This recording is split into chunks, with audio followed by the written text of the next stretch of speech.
नमस्कार, रामात maths classes में आपका एक बार फिर स्वागत है। अब तक की वीडियो में हमने कक्षा 10 के अध्याय 3 दो चर वाले रैखिक समीकरण युग्म के अंतर्गत हमने प्रश्नावली 3.1 को और 3.2 को पूरा सॉल्व कर दिया है, जिसमें हमने प्रश्नावली 3.1 में हमने जो दो रैखिक युग्म जो दिए हुए थे उनको हमने ज्यामितीय विधि से हल करना सीखा था। साथ ही जो समीकरण है युग्म जो दिए हुए हैं वो संगत है या असंगत है, उनकी हम पहचान किस तरह से कर सकते हैं, ये भी हमने उनमें चेक किए थे। इसके साथ ही हमने प्रश्नावली 3.2 जो थी उसमें हमने जो प्रतिस्थापन विधि जो थी उसके द्वारा हमने रैखिक समीकरण युग्मों को हल करना सीखा था। साथ ही जो समस्याएं दी हुई थी उनके द्वारा हमने पहले रैखिक समीकरण युग्म बनाए थे, तो समीकरणों बना के हमने उसको प्रतिस्थापन विधि से हल किया था। साथ ही हमने पिछले जो वीडियो था उसमें हमने प्रश्नावली 3.3 का पहला जो प्रश्न था उस प्रश्न में कुछ जो समस्याएं दी हुई थी, जो रैखिक युग्म दिए हुए थे, उनको हमने जो विलोपन विधि के द्वारा हल करना सीखा था। तो जो साथी पहली बार इस चैनल के साथ जुड़े हैं या इस वीडियो को पहली बार देख रहे हैं, तो सबसे पहले तो उनसे मैं आग्रह करूंगा कि आप इस चैनल को एक बार सब्सक्राइब कर दीजिए। साथ ही जो बेल आइकन है आप उसको भी प्रेस कर दीजिए, ताकि कक्षा 10 से संबंधित मैथ्स के जो कंटिन्यू जो वीडियो बन रहे हैं उनसे आप कहीं भी वंचित नहीं रहेंगे और जब भी वीडियो अपलोड होगा तो उसका नोटिफिकेशन आपको समय पर मिलता रहेगा। साथ ही एक और निवेदन, अगर आपको वीडियो अच्छा लगे तो आप लाइक जरूर करें और अपने साथी के साथ शेयर भी करें। तो चलिए आज का जो वीडियो है उसमें हम बात करेंगे प्रश्नावली 3.3 के प्रश्न संख्या 2 में कुछ जो रैखिक समस्याएं जो दी हुई है उनसे हम सबसे पहले तो रैखिक समीकरण युग्म बनाएंगे और फिर उनको हम विलोपन विधि से हल करेंगे। तो बिना समय गवाए शुरू करते हैं आज का वीडियो।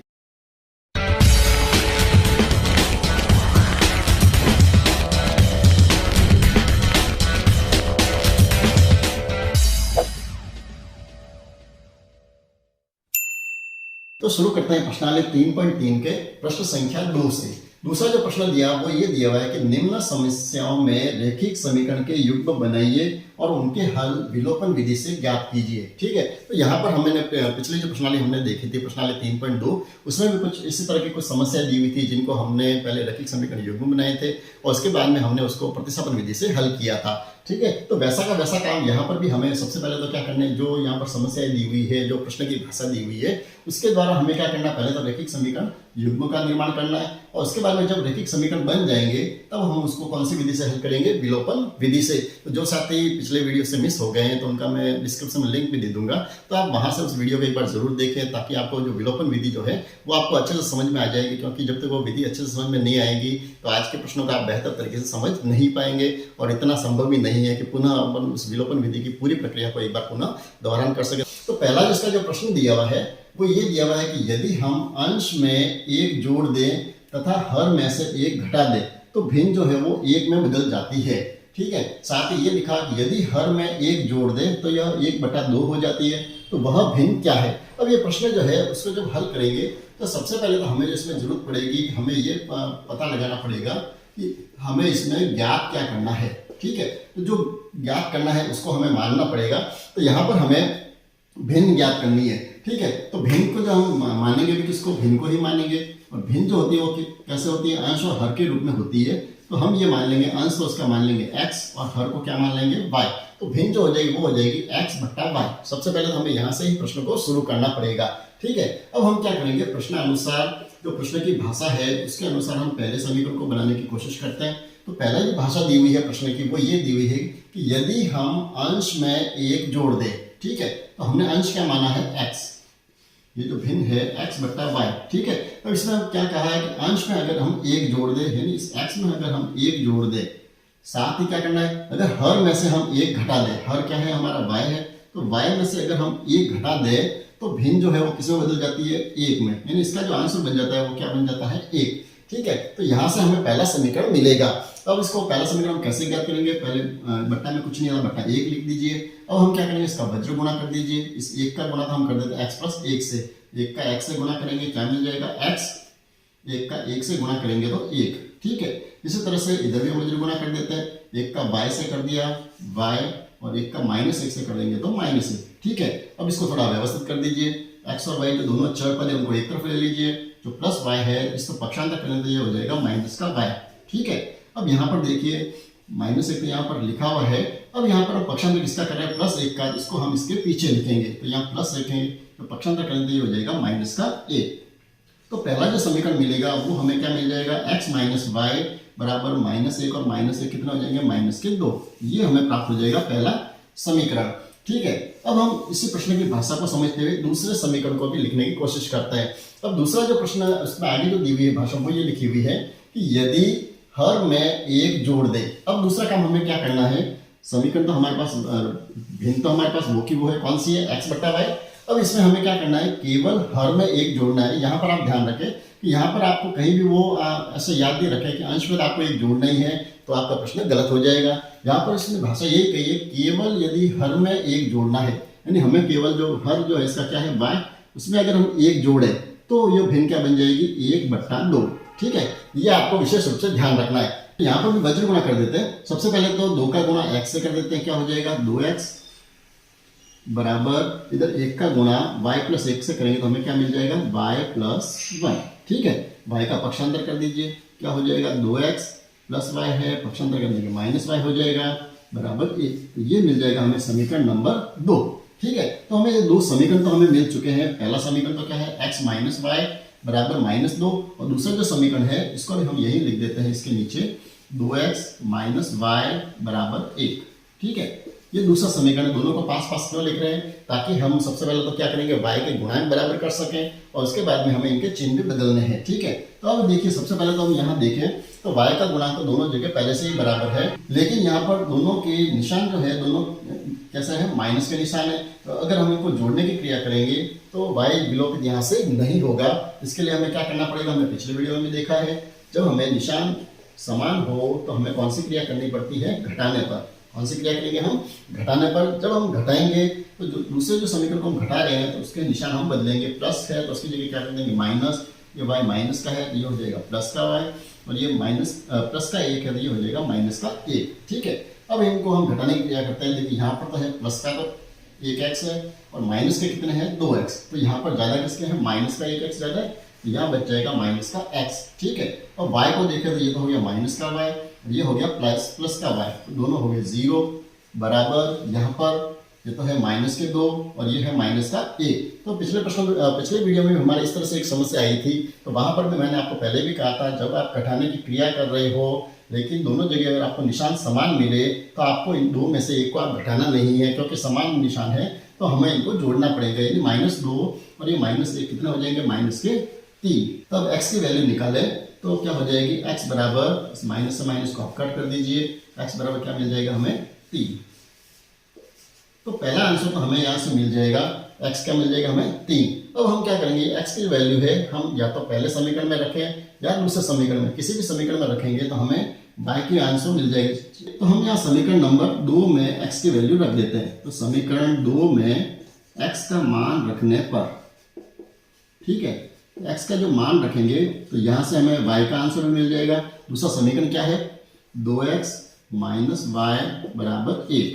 ठीक है, तो यहाँ पर x की वैल्यू कितनी है, ये 3, तो यहाँ ये 2 लिख दिए, x की जगह हमने क्या लिख दिया 3 माइनस वाई बराबर 1। ठीक है, गुणा कर दीजिए, 3 दूनी कितने हो गए 6 माइनस वाई बराबर 1, 6 का पक्षांतर कर देते हैं तो यहाँ से क्या मिलेगा, माइनस वाई बराबर 1, 6 प्लस के हैं, पक्षांतर करेंगे तो माइनस के हो जाएंगे, यानी माइनस वाई बराबर मिल जाएंगे हमें -5। यहाँ पर भी माइनस से माइनस आप कट कर दीजिए, या चाहे तो आप -1 का इसमें भाग में लिख के आप इसको हटा भी सकते हैं। देखिए कई बार आप ध्यान रखें, जैसे -y बराबर है -5 है, तो आप सीधा भी इसको कट ना करना चाहे तो आप सीधा इसको क्या कर सकते हैं, -5 लिख दिया, ये माइनस गुणा में कितना 1 है, हम इसका पक्षांतर करेंगे तो -1 भाग में आ जाएगा, फिर इस माइनस से माइनस अपन कट भी कर सकते हैं, और चाहे आप सीधा भी करेंगे तो इतना कोई विशेष फर्क नहीं पड़ेगा।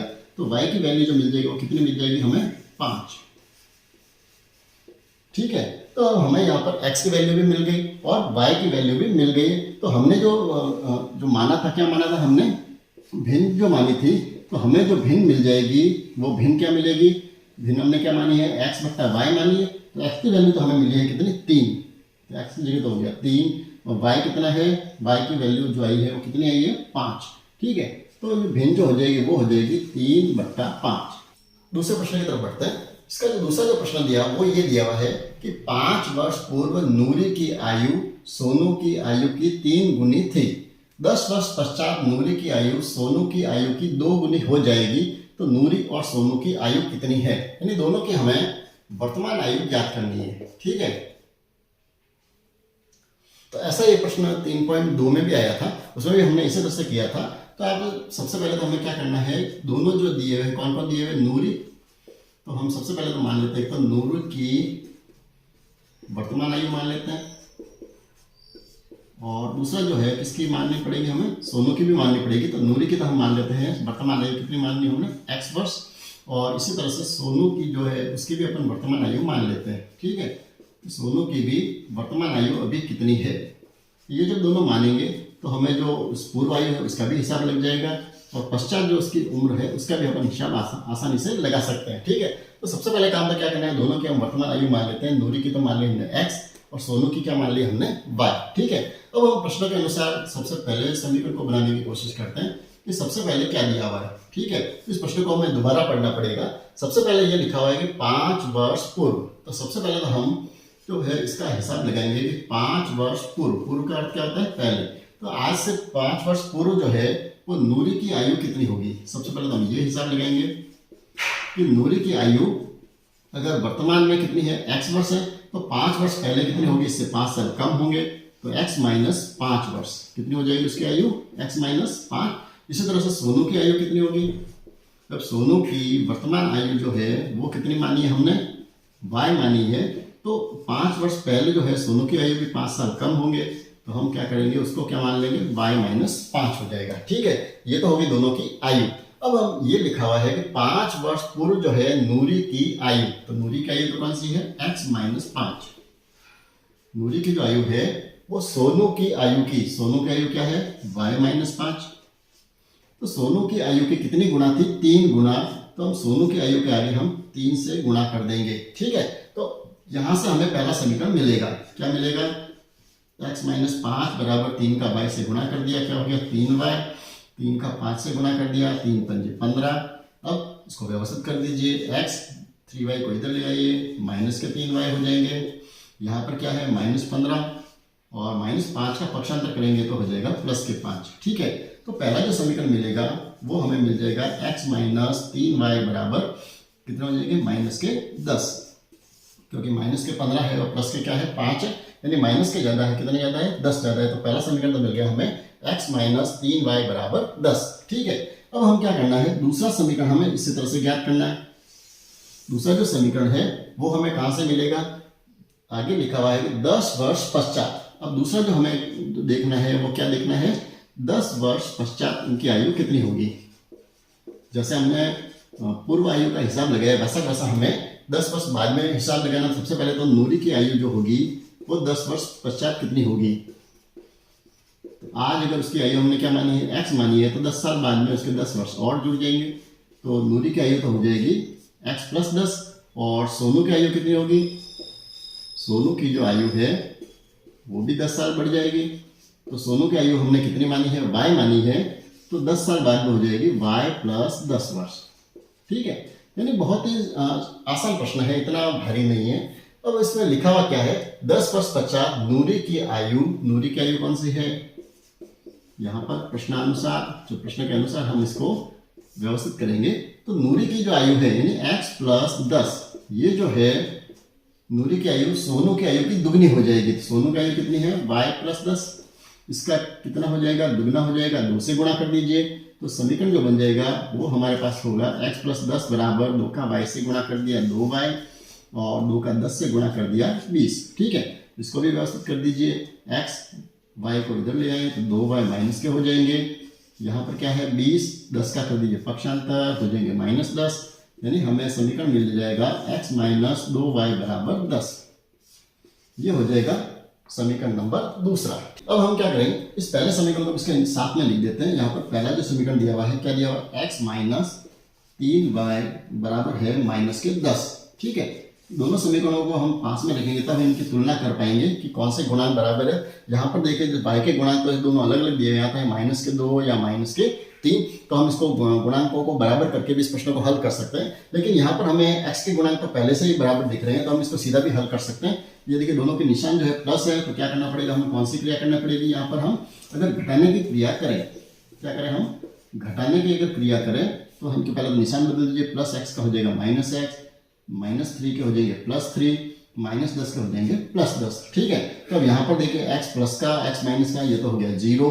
अब यहाँ पर माइनस के तो है 2y, प्लस के है 3y, तो ज़्यादा किसके हुए प्लस का 1y, तो यहाँ पर बच गया प्लस का y बराबर, यहाँ पर ये प्लस के 10 है, ये भी कितने प्लस के 10, दोनों कितने हो गए प्लस के 20, यानी y की जो आंसर मिल गया वो हमें क्या मिल गया y बराबर 20। y हमने क्या माना था, पुनः देखें तो y जो है वो हमने मानी थी सोनू की वर्तमान आयु, तो सोनू की आयु तो आगे कितने साल 20 साल। अब हमें किसकी निकालनी है नूरी की आयु, तो हम किसी भी समीकरण में मान रख देते हैं, जैसे समीकरण नंबर हम अगर एक में ही अगर मान रख के कोशिश करें तो भी आपके आंसर आ जाएंगे, समीकरण नंबर आप 2 जो उसमें भी रखोगे तो आपके आंसर आ जाएंगे। तो आपको जो ज्यादा सिंपल लगे कि इससे मैं आंसर जल्दी निकाल सकता हूं तो वो समीकरण आप यूज कर सकते हैं। जैसे समीकरण नंबर 2 पहले वाले से थोड़ा सा सिंपल है, तो हम क्या करेंगे समीकरण नंबर 2 में किसकी वैल्यू निकालेंगे y, तो y का मान रखने पर जब हम y का मान रखेंगे तो हमें x की वैल्यू यहाँ से प्राप्त हो जाएगी। ठीक है, दूसरा समीकरण क्या है, दूसरा जो समीकरण है वो है x माइनस 2y बराबर दिया हुआ है 10, ये था समीकरण नंबर 2। ठीक है, अब यहाँ से हमें क्या करना है, किसकी वैल्यू रखनी है हमें यहाँ पर y की, तो ये तो है x माइनस ये 2 लिख दिए, y की जगह हमें कितने लिखना है 20 बराबर है 10, x माइनस 2 का 20 से गुणा कर दीजिए, कितने हो गए 40 बराबर 10, 40 का पक्षांतर कर दीजिए, x बराबर 10 माइनस 40 यहाँ हो जाएंगे पक्षांतर करके प्लस के 40 हो जाएंगे, तो x की जो वैल्यू मिल जाएगी वो हमें कितनी मिल जाएगी 50। आगे बढ़ते हैं इसी के प्रश्न संख्या 3 की तरफ। तीसरा जो प्रश्न दिया वो ये लिखा हुआ है कि 2 अंकों की संख्या के अंकों का योग दिया हुआ है 9। ठीक है, यानी कितने अंकों की संख्या है 2 अंकों की। तो सबसे पहले तो हम ये मान लेते हैं 2 अंक जो है वो कौन कौन से हैं, 2 अंक जो है वो अपन मान लेते हैं, एक तो मान लिया हमने x और दूसरा अंक क्या हो गया y, 2 अंक तो दिए गए। ठीक है, तब 2 अंकों का योग तो दिया हुआ है 9, यानी पहला जो समीकरण वो तो हमें यहीं से मिल जाएगा, क्या मिल जाएगा, दोनों अंकों का योग जो दिया हुआ है यानी x और y, इन दोनों को योग करेंगे तो हमें कितना आना चाहिए 9, ये तो हो गया समीकरण नंबर 1। तो पहला समीकरण तो हमें बहुत इजीली मिल गया। अब दूसरा जो समीकरण मिलेगा उसके लिए हमें क्या करना पड़ेगा, इस संख्या का 9 गुना। अब यहाँ पर हम करना क्या है, हमें सबसे पहले तो ये जो 2 अंक जो हमें माने हैं इससे हमें एक संख्या बनानी है। ठीक है, तो 2 अंकों की जो संख्या बनेगी वो संख्या क्या बनेगी, ये सबसे महत्वपूर्ण है कि हम इस संख्या का किस तरह से मानेंगे। अगर आप ये संख्या अगर सही बनाएंगे तो आपसे ये प्रश्न बहुत जल्दी हो जाएगा। अब देखिए 2 अंक दिए हुए हैं, तो हमेशा संख्या जब भी होती है तो पहला अंक होता है इकाई का और दूसरा अंक होता है दहाई का। ठीक है, तो ये हमारे दिमाग में रखना जरूरी है। हम सीधी इस संख्या को इस तरह से x और y करके नहीं मान सकते, ये हमारे गलत हो जाएगा। हमें जो संख्या मानी वो कैसे मानेंगे, इस संख्या को आप ऐसे मानेंगे जैसे ये मान लिया हमने पहले इकाई का अंक, ये मान लिया हमने दहाई का अंक, तो दहाई के अंक को हमें 10 से गुणा करके लिखना है, यानी संख्या जो मानेंगे हम क्या मानेंगे 10x और इसको मानेंगे हम y। आप संख्या को जो मानेंगे इस तरह से मानेंगे तब जाके हमारा प्रश्न ये सही होगा। यानी क्योंकि जो अंक जो होता है वो कौन सा होता है इकाई और दहाई। जैसे एग्जांपल के लिए अगर जैसे मैंने कहीं ये लिखा हुआ है पहला अंक तो है 2 और दूसरा अंक है 5। ठीक है, तो हम इससे संख्या जो बनेंगे वो क्या बनेगी 2 और 5। हम ऐसे लिखने में तो हमें ये दिखेगा कि 2 और 5 लिखा है, लेकिन रियल में हम क्या लिख रहे हैं, इसको दहाई का मतलब 20 है और ये क्या है 5, 20 और 5 क्या होंगे तब जाके ये 25 बनते हैं। ठीक है, तो यहाँ पर भी हमें संख्या कैसे माननी है, ये जो हमने इकाई का माना y और दहाई का क्या माना हमने x, तो संख्या जो लिखेंगे वो हम लिखेंगे 10x प्लस y। तो ये तो होगी इस संख्या का 9 गुना, इस संख्या का हमें क्या करना है 9 गुना करना है। ठीक है, तो इस संख्या का 9 गुना हम बाद में लिखेंगे, लेकिन हमें 9 गुना किसका, अभी संख्या जो दी हुई है उसके अंकों को पलटने से कौन सी संख्या बनेगी। दूसरा काम करना है हमें, अंकों को पलटने से बनी संख्या, पलटने से क्या संख्या बनेगी, यानी हमें क्या करना है इस x को तो इकाई का अंक बनाना है और y को क्या बनाना है दहाई का अंक। तो जो संख्या बन जाएगी वो उल्टी बन जाएगी, 10y प्लस बन जाएगी x। ठीक है, तो इस संख्या जो है उलटने से बन गई। अब इस आप लैंग्वेज को पुनः पढ़ते हैं कि इस संख्या का 9 गुना, कौन सी संख्या का, जो संख्या है 10x प्लस y, इस संख्या का तो 9 गुना, इसको हम 9 से गुणा कर देते हैं। ये जो है ये किसके बराबर होगा, संख्या के अंकों को पलटने से जो संख्या बनेगी उसका 2 गुणे के बराबर है। तो नई संख्या कौन सी बनी है हमारे 10y प्लस x, इसके किसके बराबर है 2 गुणे के बराबर, इसको 2 से गुणा करेंगे। ठीक है, तो यहाँ से हमें समीकरण नंबर दूसरा मिलेगा। सबसे पहले तो 9 का गुणा कर दीजिए, 9 का 10 से गुणा कर दिया, कितना हो गया 90x प्लस 9 का y से कर दिया 9y 2 का 10 से कर दिया 10 तो 20y प्लस 2 का x से कर दिया 2x। ठीक है, अब क्या करें हम x और y को एक तरफ ले आए, तो ये तो हो जाएगा 90x प्लस के 2x है, यहाँ हो जाएगा माइनस के 2x। ठीक है, y भी हमें इसी तरफ रखना है, तो प्लस के 9y 20y का पक्षांतर करेंगे तो क्या हो जाएगा माइनस के 20y बराबर, यहाँ पर अचर पद कोई नहीं है तो हम क्या लिख देंगे 0। ठीक है, अब इसको थोड़ा सॉल्व कर दीजिए, 90x में से 2x माइनस कर दीजिए, कितने हो गए 88x।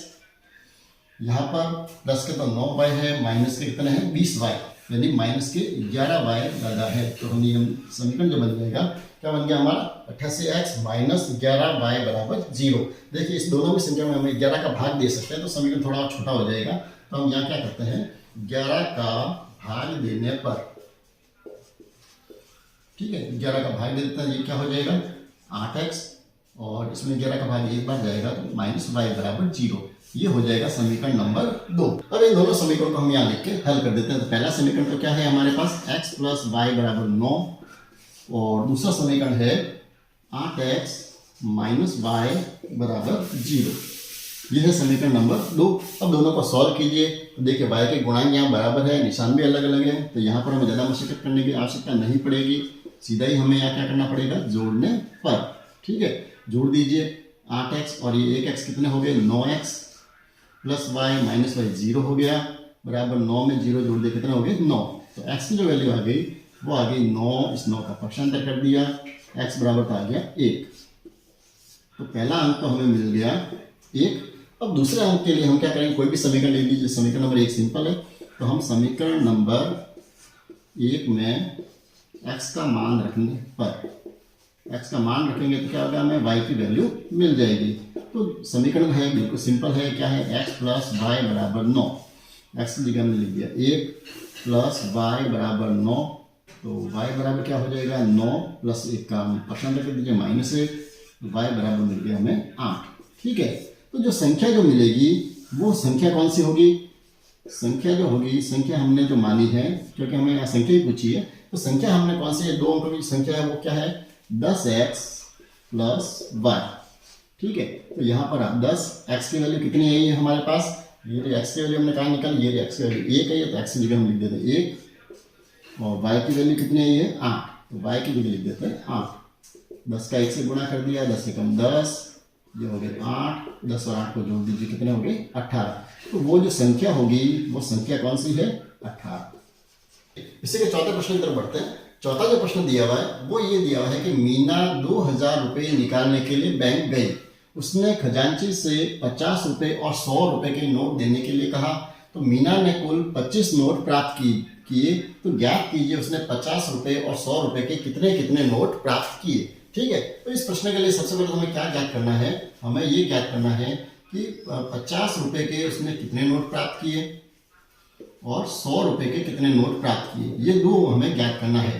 ठीक है, तो सबसे पहले तो हमें इनको ही मानना पड़ेगा कि हमें 50 रुपये के कितने नोट मिले हमें नहीं ज्ञात, तो हम ये मान लेते हैं कि कितने मिले 50 रुपये के x नोट मिल गए और 100 रुपये के उसको कितने नोट मिल गए y नोट। ठीक है, ये हमने मान लिया। अब देखिए सबसे पहले तो प्रश्न ये लिखा है कि मीना ने कुल कितने रुपए निकालना है, उसको 2000 रुपये निकालने हैं, लेकिन यहाँ से तो हमें मालूम नहीं पड़ रहा है कि 2000 रुपये की इनकी गणना हम कैसे करेंगे। हम आगे ये पढ़ते हैं, उसने खजांची से 50 रुपये और 100 रुपये के नोट देने के लिए कहा।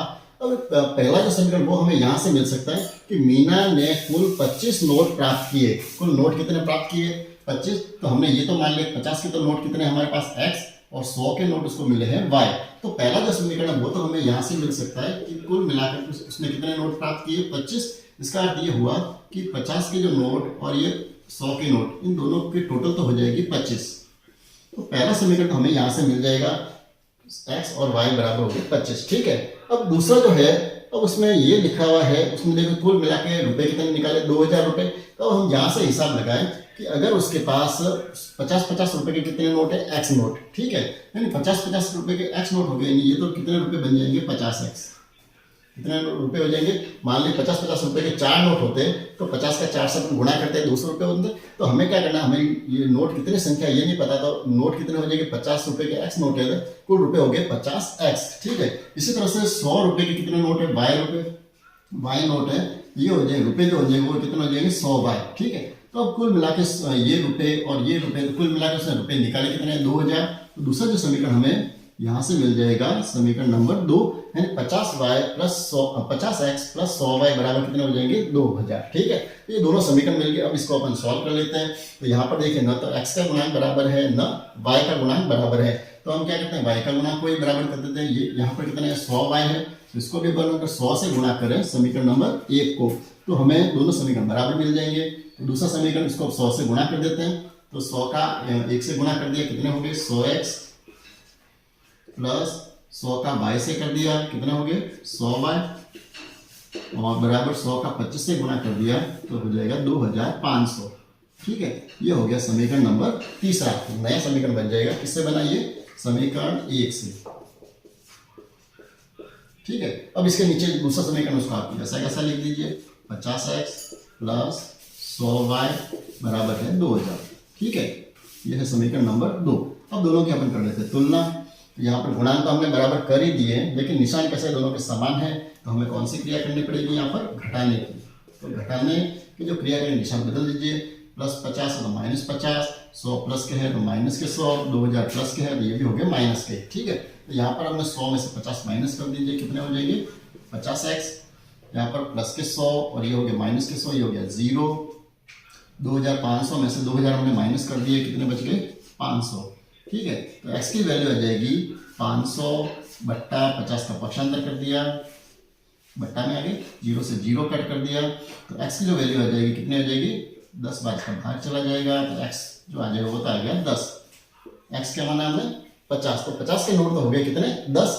अब हमें कौन सा ज्ञात करना है y की वैल्यू, तो हम कोई भी समीकरण ले लेते हैं। तो पहला समीकरण सिंपल है, तो समीकरण नंबर 1 में हम क्या करेंगे, किसकी वैल्यू है हमारे x की, तो x का मान रख देते हैं। x का मान रखने पर, ठीक है, तो x का मान रखते ही हमें दूसरा आंसर भी मिल जाएगा। x प्लस वाई बराबर क्या है, हमारा समीकरण है 25। ये है समीकरण नंबर 1। अब यहाँ पर x की वैल्यू कितनी आ गई है 10, तो यहाँ लिख दिया हमने 10 प्लस वाई बराबर 25। तो y की जो वैल्यू आ जाएगी वो आ जाएगी 25, 10 का पक्षांतर कर दिया माइनस 10, y बराबर आ गए 15। तो यहाँ पर हमें दोनों ही आंसर प्राप्त हो गए। x तो क्या हो गया, हमें 50 रुपए के नोट तो हमारे पास कितने हैं 10 नोट, और 100 रुपए के कितने नोट प्राप्त किए उसने 15 नोट। अंतिम प्रश्न की तरफ बढ़ते हैं। तो अंतिम जो प्रश्न दिया हुआ है वो ये दिया हुआ है कि किराए पर पुस्तक देने वाले किसी पुस्तकालय का प्रथम 3 दिनों का एक नियत किराया है तथा उसके बाद प्रत्येक अतिरिक्त दिन का अलग किराया है। ठीक है, तो पहले हम इस प्रश्न की भाषा को समझते हैं कि ये जो प्रश्न है ये बिल्कुल वैसा ही है जैसा प्रश्नावली 3.2 में एक प्रश्न आया था, जहां पर टैक्सी का नियत किराया था और अतिरिक्त किराए वाला था, लेकिन उससे ही मिलता जुलता है, लेकिन दोनों में थोड़ी सी लैंग्वेज में फर्क है। वहां पर तो क्या था कि जब टैक्सी का जो किराया था वो आपका नियत किराया था, जैसे टैक्सी में बैठने का नियत किराया था आपके फिक्स ही था। उसके बाद में आप जितने भी किलोमीटर चल रहे थे हर किलोमीटर का अलग किराया था। तो वहां पर समीकरण थोड़ा सा दूसरे तरीके से बना था, और यहाँ पर जो समीकरण बनेगा वो आप थोड़ा सा अलग बनेगा। क्यों बनेगा, क्योंकि यहाँ पर जो नियत किराया है वो प्रथम 3 दिनों के लिए है, और उसके बाद में एक्स्ट्रा जितने आपके दिन रखोगे उतने दिन का एक्स्ट्रा किराया लगता है। ठीक है, तो दोनों प्रश्नों में आप थोड़ा सा कंफ्यूजन नहीं हो, अलग अलग उसको समझे। तो यहाँ पर हम ये प्रश्न की जो भाषा है उसमें हमें क्या ज्ञात करना है, हमें तो नियत किराया ज्ञात करना है कि एक तो जो 3 दिन अब जो आप पुस्तक को किसी को रखोगे तो उसका किराया तो लगेगा, वो हम मान लेते हैं जैसे x रुपये। ठीक है, यानी आपने पुस्तक अगर 3 दिन तक रखी है तो उसके तो वो नियत किराया ही लेगा, पुस्तकालय कितना लेगा उसके x रुपये लेगा, और उसके बाद में आप जितने दिन एक्स्ट्रा रखते हो तो उसका अतिरिक्त किराया लगेगा। ठीक है, जैसे आपने उसके एक्स्ट्रा कितने दिन रखे हैं उसके हिसाब से उसका किराया और आपको उसमें जोड़ना है। ठीक है, उसको अपन मान लेते हैं y रुपये, लेकिन वो जो किराया है वो प्रति दिन का है, 1 दिन के y रुपये हैं। ये जो किराया दिया हुआ ये कैसा है, आपने एक्स्ट्रा कितने दिन रखे हैं उस पूरे दिनों का y रुपये नहीं है, प्रत्येक एक्स्ट्रा दिन का y रुपये है। जितने एक्स्ट्रा दिन होंगे उतने y हमको उसमें जोड़ने पड़ेंगे। ठीक है, तो पहला जो है जैसे सरिता दिए हुए, सरिता ने 7 दिनों तक ये पुस्तक रखी। पुस्तक कितने दिन रखी है 7 दिन। तो हम सबसे पहले तो ये सोचें कि 7 दिन का उसका किराया क्या लगेगा। तो सबसे पहले तो हमें ये देखना पड़ेगा कि नियत किराया तो कितने दिन का है, नियत किराया जो है वो तो है 3 दिन का। कितने दिन का है 3 दिन का। तो ये 7 दिन उसने पुस्तक रखी है तो उसमें से 3 दिन का तो उसका किराया लग गया x रुपये। ठीक है, उसके बाद में अब अतिरिक्त दिन कितने हुए उसके, तो 3 दिन तो नियत हो गए, उसके बाद में कितने दिन एक्स्ट्रा हो गए 4 दिन एक्स्ट्रा हो गए। तो 4 दिन का प्रत्येक दिन के y के हिसाब से कितने रुपए हो जाएंगे, 4 दिन है तो 4y हो जाएंगे। ये हो जाएगा पहला समीकरण। जो सरिता ने जो 7 दिन पुस्तक रखी है उसके उसने कितने रुपए अदा किए हैं? 27 रुपए। यानी नियत किराया हो गया 3 दिन का, 4 दिन का हो गया 4y। कुल मिला के जो उसने कितने रुपए दिए? 27 रुपए। तो यहाँ से हमें मिलेगा समीकरण नंबर 1। ठीक है, अब दूसरा समीकरण हमें कहाँ से मिलेगा? आगे ये लिखा हुआ है कि सुशी ने एक पुस्तक जो है वो 5 दिनों तक रखी। उसने कितने दिन रखी है पुस्तक? 5 दिन की। तो यहाँ पर हमें हिसाब लगाना पड़ेगा 5 दिन का। तो यहाँ पर भी नियत किराया 3 दिन का तो हो गया x रुपए। उसके बाद में अब उसके अतिरिक्त दिन कितने हुए? 2 दिन ही उसने एक्स्ट्रा रखी है, तो 2 दिन के उसके y के हिसाब से हो जाएंगे 2y। और कुल मिलाकर उसने कितने रुपए दिए? 21 रुपए। ये हो जाएगा समीकरण नंबर 2। ठीक है, अब इसको हम सॉल्व कर देते हैं। वही तरीका, यहाँ पर देखिए y के गुणांक तो अलग अलग है लेकिन x के गुणांक यहाँ समान दिख रहे हैं, तो हम सीधा ही यहाँ पर हल कर देते हैं। क्या करेंगे हम यहाँ पर? घटाने पर। ठीक है, घटाने के लिए निशान बदल दीजिए। प्लस का माइनस हो गया, +2 के -2, 21 के भी हो जाएंगे -21। ठीक है, तो यहाँ पर x से x तो विलोपित हो गया। अब यहाँ पर प्लस के रहे 4y, माइनस के कितने हैं? 2y। तो कितने बच गए? प्लस के 2y बच गए। यहाँ पर 27 में से 21 माइनस कर दीजिए, कितने बच गए? 6। तो y की जो वैल्यू आ जाएगी वो आ जाएगी 6। 2 का पक्षांतर कर दिया है 2, तो y बराबर तो मिल गया हमें 3। ठीक है, तो y जो है वो हमने क्या माना था? अतिरिक्त किराया जो है वो तो हो गया उसका 3 रुपए। कितने रुपए हो गया? 3 रुपए। अब हमें कौन सा नियत किराया निकालना है, तो हम कोई भी समीकरण ले लेते हैं। जैसे समीकरण नंबर 1 को ही ले लीजिए। समीकरण नंबर 1 में किसका मान रखना पड़ेगा हमें? y का। तो y का मान रखने पर समीकरण नंबर 1 क्या है? x + 4y बराबर दिया हुआ है 27। ठीक है, तो अब यहाँ पर y की जगह हमें क्या रखना है? 3। तो ये तो हो गया x + 4y की जगह रख दिया हमने 3 बराबर कितने हो गए? 27। ठीक है, गुणा कर दीजिए। x + 4 का 3 से गुणा कर दिया, 4 × 12 बराबर हो गए 27। तो x बराबर हो गया 27 + 12 का पक्षांतर कर दीजिए -12, यानी x बराबर कितने हो गए? 15 रुपये। ठीक है, तो आशा करूंगा आज के वीडियो में मैंने प्रश्नावली 3.3 के दूसरे प्रश्न में जो समस्या दी हुई थी उन सारी समस्या को हमने बहुत ही बेहतरीन तरीके से, सरल तरीके से और बिल्कुल सुव्यवस्थित तरीके से मैंने उसको समझाने की पूरी कोशिश की है। तो आपको बहुत ही अच्छे से समझ में आ चुका होगा और रेखिक समीकरण युग्म जो है उनको हम विलोपन विधि से हल करना भी इसमें अच्छे से सीख गए। तो जो साथी ऐसा हो सकता है कि कोई स्टेप ऐसा हो जो आपको सही से समझ में नहीं आया हो या आपको कहीं भी दिक्कत हो रही है, तो आप कमेंट्स में जरूर लिखें ताकि नेक्स्ट जो वीडियो बनेगा उसमें उस समस्या का हम समाधान कर देंगे। तो इसके साथ ही अगर आपको वीडियो अच्छा लगा हो तो आप एक बार वीडियो को लाइक जरूर करें और अपने साथी के साथ शेयर भी करें ताकि उनको भी इसी तरह से बेनिफिट मिलता रहे। और अगर आप अभी तक चैनल को सब्सक्राइब नहीं किया है तो आपसे पुनः निवेदन कर दूं कि आप चैनल को सब्सक्राइब कीजिए और साथ में जो बेल आइकन है उसको भी प्रेस करिए ताकि जो कंटिन्यू वीडियो बन रहे हैं उनसे आप कहीं भी वंचित नहीं होंगे। तो मिलते हैं अगले वीडियो में चैप्टर 4 को लेकर। तो बने रहिए चैनल के साथ, अपना अभ्यास जारी रखिए। धन्यवाद।